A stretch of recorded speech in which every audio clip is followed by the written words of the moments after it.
would you trust driving a Land Rover Discovery TD5, a 2000 model, as your off-road vehicle? Alrighty, weather's been pretty shit lately. Lots of wind, lots of rain for a change, thanks La Nina. So what have you been up to?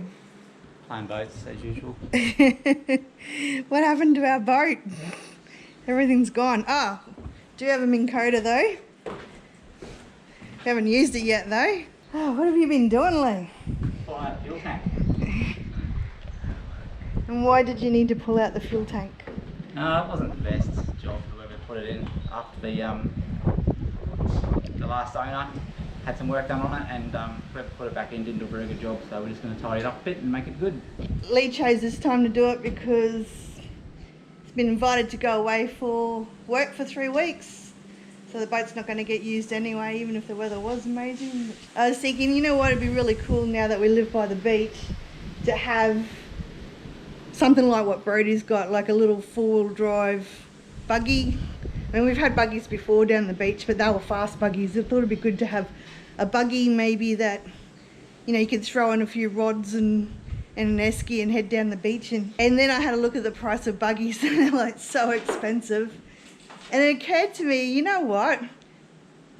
I didn't even really think about it, but we've got this four-wheel drive in our shed that we only use to tow the boat. So now I've got a conundrum of like, should we go ahead and turn our four-wheel drive into a usable four-wheel drive? Lee's a bit concerned because it is a Land Rover Discovery, an older one. And he did his apprenticeship fixing cars back in the 80s and 90s on the Nissan Patrols, so we've always had Patrols and a couple of Navaras over the years, which have been really good cars for four-wheel driving in. The thing with the Land Rover, it only cost us $2,000, so we didn't really need a lot from it, just need to be able to tow a boat from where we are in Lucinda down to the ramp, so 2 kilometres down, 2 kilometres back. And being a typical Land Rover Discovery, it is falling apart. There's broken bits everywhere. But my question is, like, if it's only $2,000, are we winning? Should we go ahead and use that as a four-wheel drive? Or would that be a bad thing? Lee's gone to Townsville and to Brisbane, and because the car would be parked up for a few weeks, decided to take our other car and leave me with the Land Rover, purely because if you leave the Land Rover for a few weeks it won't start. So I hope it's just something simple like a old battery or something, but it should be alright for me to use like as a vehicle to go to town in. That's what I'm doing right now. I'm heading to town, grab some groceries, and then on the way home I might swing by one of the nearby national parks and we'll have a bit of a better look. Know when your body feels so tired to get out of bed, you put your heart on a letter to chase it away. Got sad and it's all because of you. Hey, what's gonna give you more time forever? No one I messed up a little bit. I thought we were just swinging by because I thought it was around 30 k's into this national park here. It's more like 50 k's in, and half of it was corrugated road, so poor car's probably going to fall apart, which means it's a 100k round trip just to get in and out of this national park. So I didn't think that through very well. But anyway, I'm here now, so let's just hope nothing goes wrong because there's no service on my phone, you see. Alright, first impressions for inside. Now, I'm not a very tall person, so I have the seat in. Although my legs fit in okay to get out, you gotta reach all the way down here and you gotta somehow squish your leg underneath the steering wheel because the seat's so far in. Drink holders, I don't know if they're adjustable because I think if you had a bigger drinker there, oh, does it move out? No, they seem rather small, so I'm not sure if that'd be much chop. I think in the center console here there's a couple of drink holders as well, as long as you haven't got your seat pushed up like it is at the moment. For an older car, it seems to do the trick. It is notorious for things falling apart on it, and to prove the point, I went and got fuel before coming out, and the little latch thing in here is just buggered a little bit, so it won't close. That's alright. I might reverse up a bit, hey, and there's no one around, so should be right. I'll park sideways and we'll have a bit more of a look around at me old girl.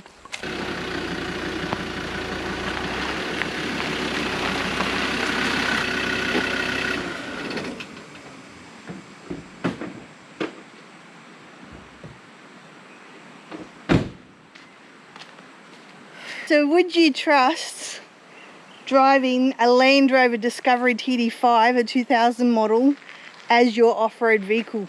The short-term answer for us is going to have to be yes. So we don't have the money to buy another second-hand or even a new four-wheel drive at the moment. So whether you spend 10 grand, I mean, like the good ones are now, what, 20, 40, 50, 60. Geez, you see some prices now for some old second-hand cars, hey? Especially your Toyotas, your Land Cruisers, they seem to have taken off. Paintwork's nothing special, hey? But look, it seems to be in good drivable condition. A couple little things here and there, but that's to be expected. I'd like to do some updates and drop a table down here at some point. Some storage boxes in here, that's pretty good on both sides. We've got the seats moved forward at the moment, but I think we might even take them out. And the hood liners on these cars are notorious for falling down, but that one seems to be okay. I don't even know if there's a jack in the car. I'm assuming there is, like, you know, for roadworthy, but yeah, I didn't think this through very well. I don't even know if these lights work. I'll have to check that out.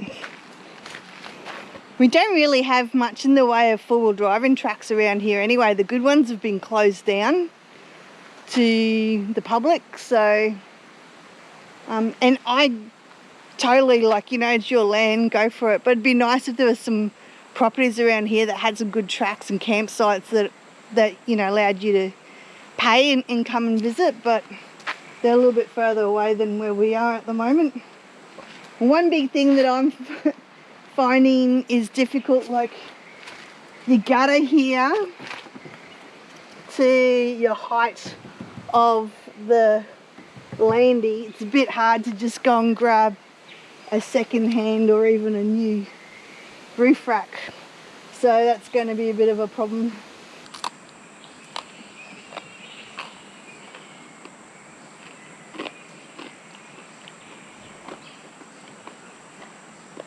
It's taken so long to get out here, that's after 3 o'clock in the afternoon, and I'm starving, so this is my lunch. A little snack pack from Coles.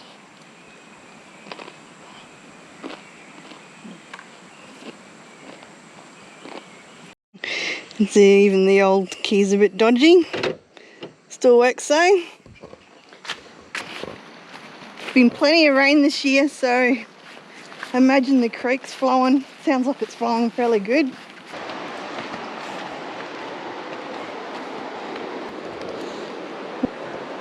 Wow, she's nice and full. Which way is it going? That way. Is it cold? Oh, it's not that cold.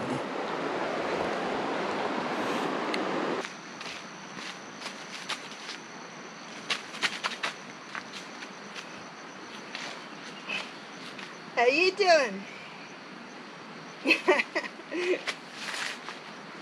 Would you trust this $2,000 four-wheel drive?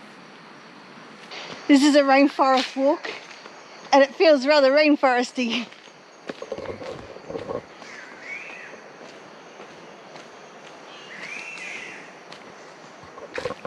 And these here are nasty little fuckers. You walk into one of these and you're going to know about it. They're called a wait a while vine. And the reason they're called wait a while, you get hooked up on one of those and you're going to wait a while.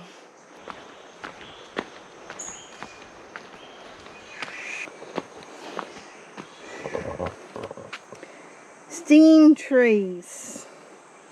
Do not touch these plants, they'll give you a very painful sting. They're covered with tiny silica hairs that inject neurotoxins. Symptoms from stings can persist for several months. Dead stinging trees are also dangerous. When disturbed, they release a cloud of stinging hairs. Jeez. And you thought you only had to worry about snakes and spiders in Australia. Well, you have to worry about the flora as well.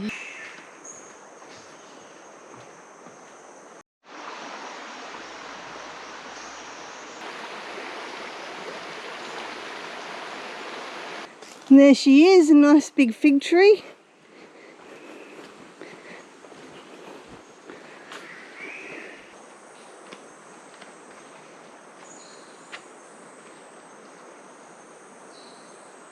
We've got a little friend. Hey mate, where you going? Oh mate just scared the shit out of me. It was right near the path and I didn't see him. He didn't see me till last minute either. Can you see him? Probably not, he's in the shade now. A big goanna. All I saw was his long tail disappear into the bush, so I thought it was a really noisy snake. But snakes don't concern me, I'm not too worried about snakes. However, just that loud noise in the rustle and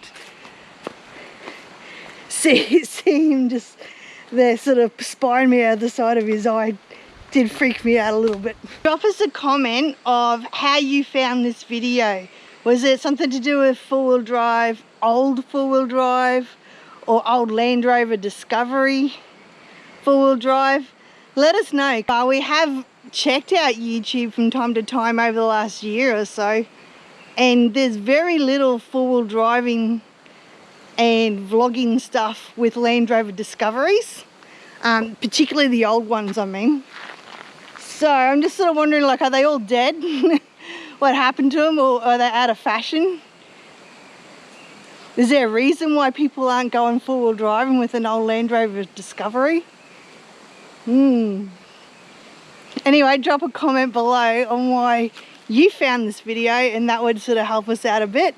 Also, if you want to see more videos and us actually do something with this Land Rover Discovery, give us a like and we'll know if we're on the right track or not. And if no one likes it, too bad, we'll probably still go do our own thing anyway. That's life, isn't it? However, like I said, we just don't have the money for buying anything else actually at the moment anyway. I think we'll make do with that. While you're still here, thank you so much for watching till the end. I really appreciate it, and I hope to see you around soon in the next video. Bye.